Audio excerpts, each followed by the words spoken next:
लगाने से बात नहीं बनेगी। बात तभी बनेगी जब आप लोगों के मसलों का हल करेंगे। और जो आज हमने दरबार चलाया है, क्या बीजेपी 11 साल में नहीं चला सकती थी? बंद तो इनके टनूर में हुआ ना, हमारे टनूर में तो नहीं हुआ। आज अगर हमने चलाया तो इन्होंने क्यों नहीं चलाया? इसलिए सिर्फ आप वेट करिए, हमें 5 साल की हुकूमत है और 5 साल की हुकूमत जब खत्म होगी आपको सारा बताएंगे। Thank you sir. एनसी की तरफ से नगरोटा कॉन्स्टिट्यूंसी में कौन आ रहा है, लोग जानना चाहते हैं।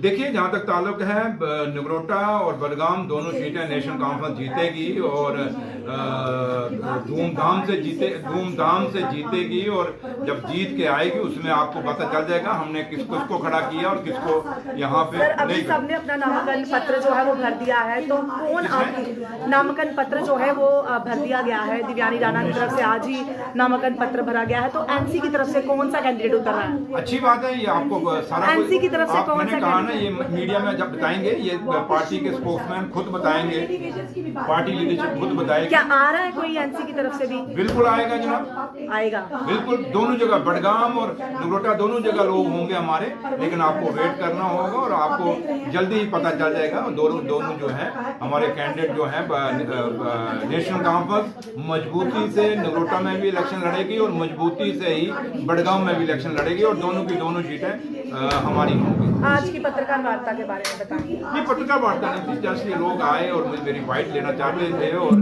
सिर्फ है कि क्योंकि जम्मू में एक बहुत बड़ा फैसला हुआ है, उमर साहब ने फैसला लिया है, उमर अब्दुल्ला सरकार ने, और डॉक्टर साहब की डायरेक्शन पे, और जो पार्टी का मैनिफेस्टो था उसमें ये हमारी था कि जब हम जीतेंगे सरकार बनाएंगे और हमारा जो है यहाँ पे सरकार बनाने के बाद हम दरबार मूव दोबारा कराएंगे। और ये दरबार मूव किसी पार्टी का दरबार नहीं था, ये मूव का फैसला, ये शेर कश्मीर शेख साहब का फैसला नहीं था, ये फैसला महाराजा साहब का था। और महाराजा साहब के टाइम से ये दरबार चल रहा था। और जब ये दरबार चलता था, लेकिन बीजेपी और पीडीपी और जो एलजी सरकार थी, जो लोग ड्रामा करते हैं बीजेपी वाले रोज के, भाई हम महाराजा साहब की बहुत इज्जत करते हैं, तो भैया अगर इज्जत करते थे तो ये महाराजा साहब का ख्वाब था जो आपने तोड़ा था दरबार बंद करके। महाराजा करण सिंह साहब ने भी कितनी बार कहा कि दरबार मूव होना चाहिए।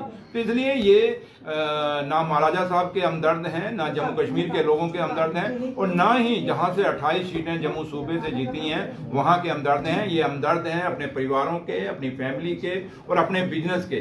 और अगर इनका बिजनेस बंद चलता रहे, इनका फैमिलियां चलती रहें, बस उनसे इनका दरोकना वास्ता है। और आप कहें कि इनका वास्ता जम्मू कश्मीर के लोगों से है तो कोई वास्ता नहीं है। Thank you.